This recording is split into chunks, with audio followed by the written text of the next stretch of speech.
भाई किसी मित्र ने एक चिट्ठी लिखी है। वो कह रहे हैं कि I watched a video of Osho where he basically said that when you start seeing your negative emotions, their tendencies to start occurring less and eventually go away. And the opposite is true for positive emotions, which is that they start happening more and more. तो ये कह रहे हैं कि एक video देखा ओशो का, वो ये कह रहे हैं कि ये जब नेगेटिव इमोशन हमें आते हैं, नेगेटिव इमोशन मतलब जो हमको व्याकुल कर देते हैं ना, ये गुस्सा, खीज, आक्रोश, निराशा, हताशा, अ, इस प्रकार की इमोशंस, तो उनको अगर हम देख सकें, तो धीरे-धीरे उनका ज़ोर कम होता जाता है और वो नेगेटिव इमोशन तब कम आते हैं। जैसे गुस्सा है, हर बार गुस्सा आया, आप उसको देख पाए, तटस्थ होके देख पाए, तो फिर धीरे-धीरे गुस्से की इंटेंसिटी कम होती जाती है। मतलब जैसे-जैसे आप ज़्यादा-ज़्यादा ये करेंगे, तो कुछ समय बाद हो सकता है कुछ दिनों बाद या कुछ महीनों बाद, आप ये महसूस करोगे कि गुस्सा कम आ रहा है आपको पहले की अपेक्षा। तो ये कह रहे हैं कि ये जो इमोशंस हैं, ये फिर एक तरह से हम कह सकते हैं कि दुखद और सुखद संवेदना की तरह हैं क्या? विपस्सना मेडिटेशन में हम जो बोलते हैं ना, दुखद और सुखद संवेदना, और कि ऐसा है कि धीरे-धीरे हमारी शक्ति बढ़ती है, एनर्जी बढ़ती है, अ, तो हम ये ज़्यादा काम कर पाते हैं अपने इमोशंस के साथ। यानी कि नेगेटिव को ज़्यादा अच्छी तरह देख पाते हैं और नेगेटिव कम होता जाता है। उसी तरह पॉज़िटिव इमोशन को भी देख पाते हैं अच्छी तरह, तो वो बढ़ता है। तो किस पे आपके क्या एक्सपीरियंसेस हैं, थोड़ा-सा शेयर करना? तो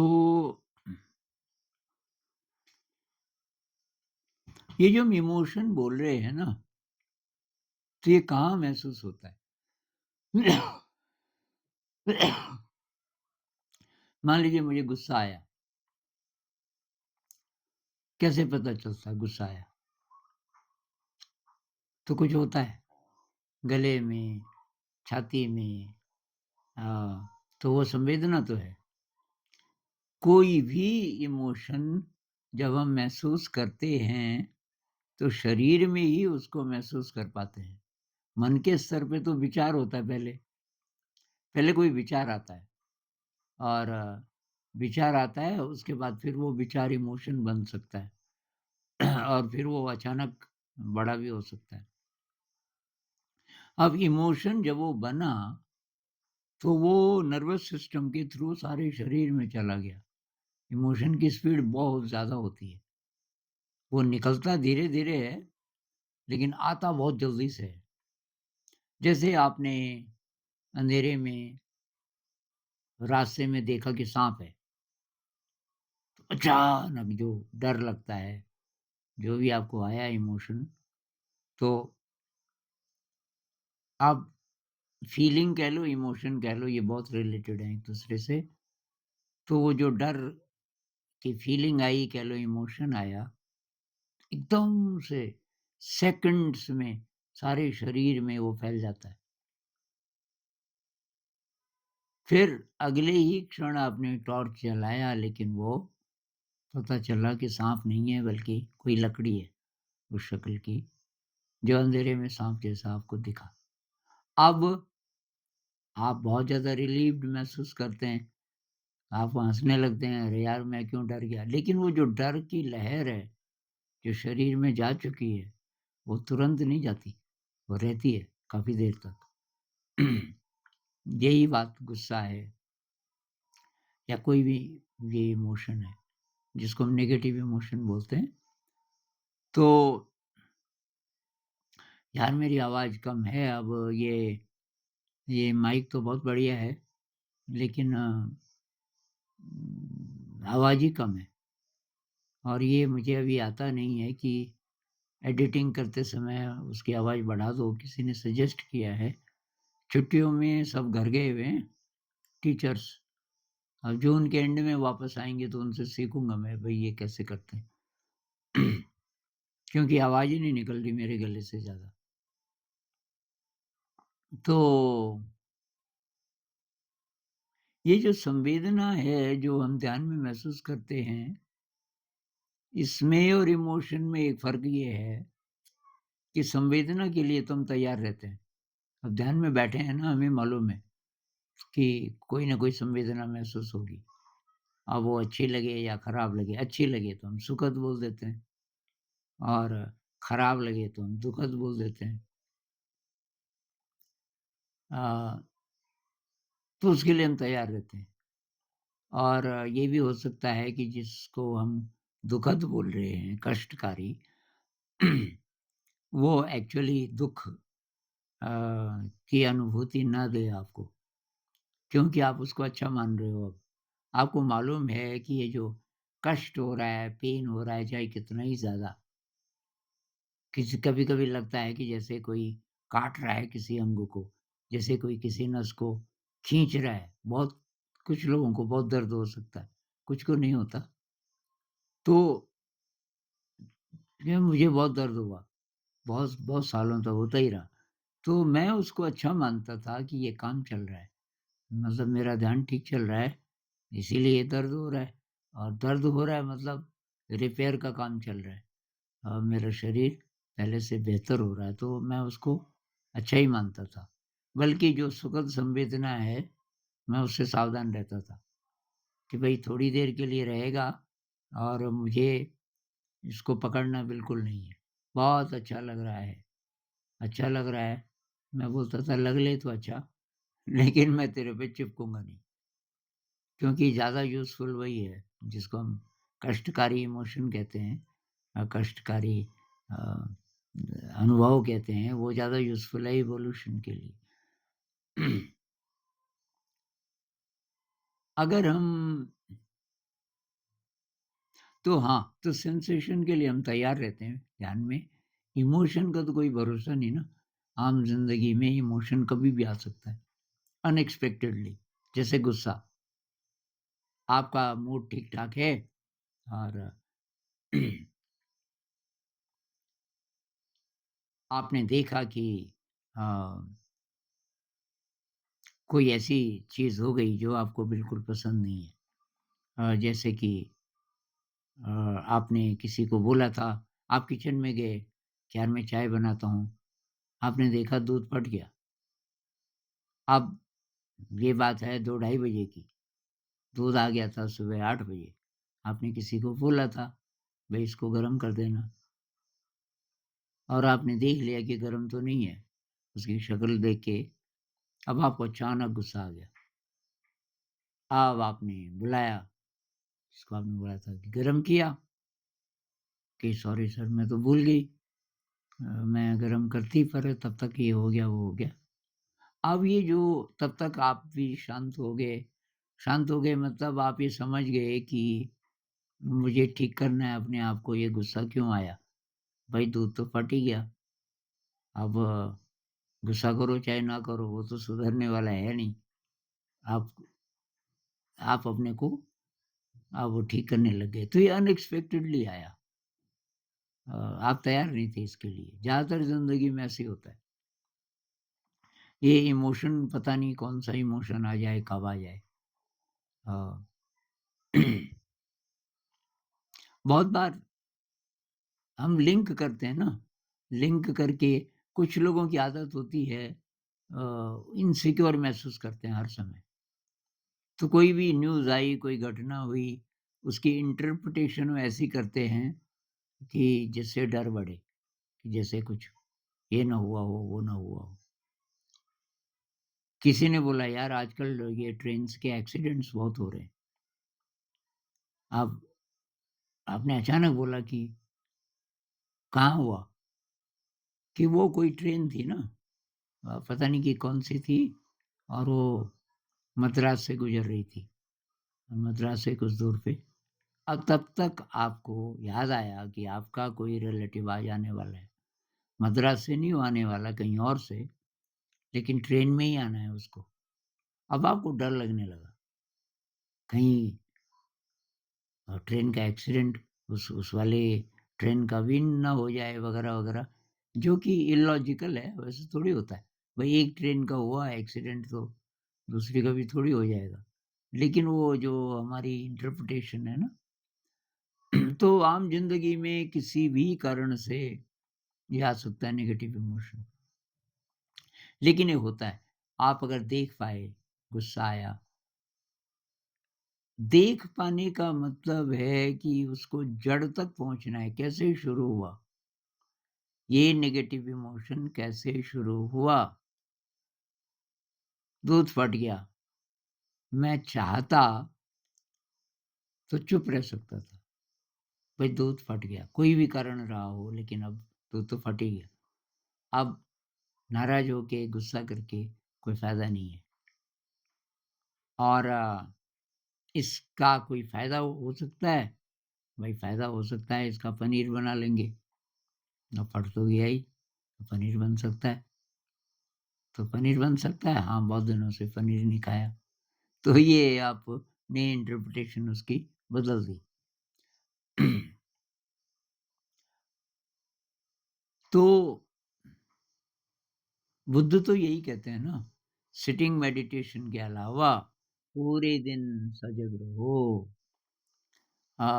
आलोकिते विलोकिते संपजानकारी होती, अ, चीवर धार्यते संपजानकारी होती, कि आपको अच्छी तरीके से पता चल रहा है जो आप एक्शंस कर रहे हो। शरीर क्या आपका बैठा है, चाहे चल रहा है, चाहे अ, कुछ काम कर रहा है, लेटा हुआ है, या इंटरैक्शन में है, आप किसी से बात कर रहे हो, हर स्थिति में इसके साथ रहना है। इस बॉडी माइंड के साथ, और इसको क्या-क्या हो रहा है, उसको ऑब्ज़र्व करते जाना है। ये हम आदत डालेंगे जितनी-जितनी, तो धीरे, धीरे, धीरे, क्योंकि हम जड़ से देख रहे हैं, ये शुरुआत, मुझे गुस्सा कब-कब आता है? मुझे उदासी क्यों आती है? मुझे ये फ्रस्ट्रेशन की फीलिंग कहाँ से आती है? किन स्थितियों में आती है? तो ये जब आप एनालिसिस करते हो बार, बार, बार, तो अब अगली बार वही घटना होगी, तो उससे उतनी इंटेंसिटी से वो इमोशन, नेगेटिव इमोशन नहीं आएगा। और बार-बार करते, करते, करते ऐसा हो सकता है कि कुछ ही सेकंड्स में आप ठीक हो गए। गड़बड़ होने वाले थे, कुछ ही सेकंड्स में आप ठीक हो गए। और अब ये जो है विपस्सना में जो है, कि आप दुखद संवेदना को देख रहे हो, देख रहे हो, देख रहे हो, तो उस समय वो गायब हो सकती है, या बढ़ भी सकती है बहुत बार। लेकिन उसकी परतें होती हैं मेरे ख़्याल से। ये इसमें मेरी एनालॉजी ऐसी है कि एक बहुत बड़ा घड़ा है ज़िंदगी, और या आपका बॉडी माइंड, और उसके बॉटम में बहुत गंदगी है, और ध्यान एक डंडा है जिसको आप घुमा रहे हो, तो उसकी एक लेयर टूटती है गंध की, जो ऊपर आती है। ये है दुखद संवेदना। अब आप उसको देख रहे हो, देखने का मतलब ऊपर से साफ कर रहे हो, और कुछ टाइम के लिए अब दुखद संवेदना नहीं है, जबकि आप डंडा घुमा ही रहे हो। उसका कारण ये है कि अब दूसरी लहर ज़्यादा कठोर है, वो अभी नहीं टूटेगी। लेकिन आप डंडा घुमा रहे हो, फिर जब वो टूटेगी और भी ज़्यादा कष्ट हो सकता है। तो इसके लिए हमें तैयार रहना चाहिए, कि शुरू में कुछ लोग ये 10 डे जो शिविर करते हैं ना, आपने 2-3 शिविर कर लिए, अब कष्ट नहीं हो रहा है ज़्यादा, शुरू में हुआ था। तो ये मान के मत चलिए कि अब आगे भी नहीं होगा। हो सकता है 2-4 कोर्स और करने के बाद बहुत ज़्यादा कष्ट हो जाए। तो मुझे तो बहुत सालों तक कष्ट होता रहा, और मैं खुश होता रहा। और कष्ट मतलब ये बार-बार की संवेदना नहीं, शरीर के अंदर भी हो सकता है। जैसे ऑपरेशन होता है ना, जैसे कि एनेस्थीसिया नहीं दिया किसी मरीज को और आप ऑपरेशन करने लग गए अंदर का चीर-फाड़, ऐसा भी कुछ लोगों को महसूस हो सकता है, क्योंकि अवेयरनेस आपके अंदर चली गई, शरीर के अंदर। तो शरीर के अंदर के अंग तो बहुत ही ज़्यादा कोमल होते हैं, तो वहाँ जो संवेदना होती है, बहुत ही ज़्यादा मतलब जिसको पता नहीं होगा वो घबरा ही जाएगा और डॉक्टर के पास चला गया और उन्होंने अब कोई बहुत ज़्यादा पैसे वाला है, बड़े हॉस्पिटल चला गया उन्होंने जो आजकल की जो आधुनिक मशीनें हैं उनसे पता किया तो कई आपको बीमारियाँ उस समय निकल आएँगी। क्योंकि जो अंदर चीर-फाड़ चल रही है, ध्यान के कारण, उससे वो अंग काफ़ी सारे जो अंग हैं, वो नाज़ुक हो चुके होते हैं उस समय, क्योंकि रिपेयर का काम चल रहा है ना। ये वैसे ही है कि कोई अ, दूसरे ग्रह से आया, कोई एक्स्ट्रा टेरेस्ट्रियल और उसने आपको बोला कि भई ये क्या है?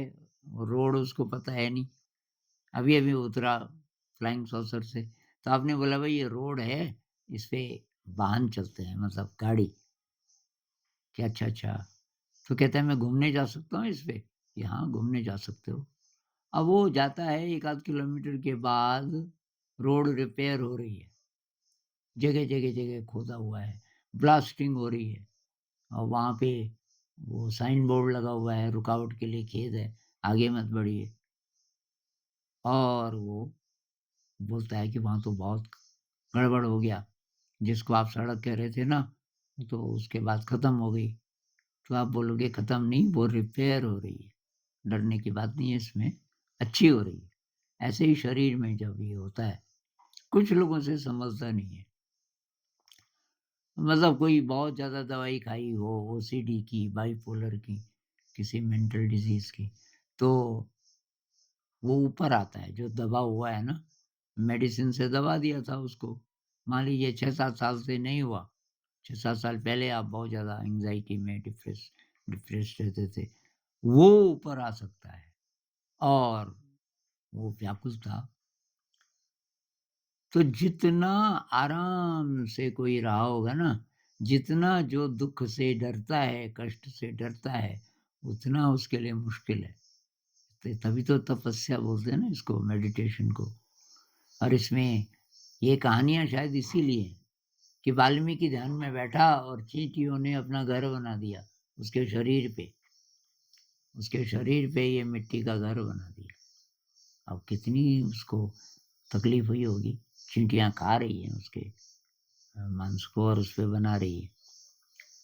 तो ये शायद कहानियाँ इसलिए होंगी कि भई तैयार रहिए और कष्ट अब मरोगे तब जो कष्ट होगा कौन बचाएगा? भई जब तक हम ज़िंदा हैं तो कोई कष्ट होता है अगर आपके पास पैसे हैं तो आप सीधे डॉक्टर के पास चले जाते हो और डॉक्टर ये दवाई देगा, वो देगा, ऑपरेशन करेगा। किसी तरीके से आपको ज़्यादा कष्ट ना हो, ऐसी स्थिति में रखते-रखते और अब आप बूढ़े हो गए, अब आप मरने वाले हो। मरते समय क्या करोगे? अगर यही आदत रही।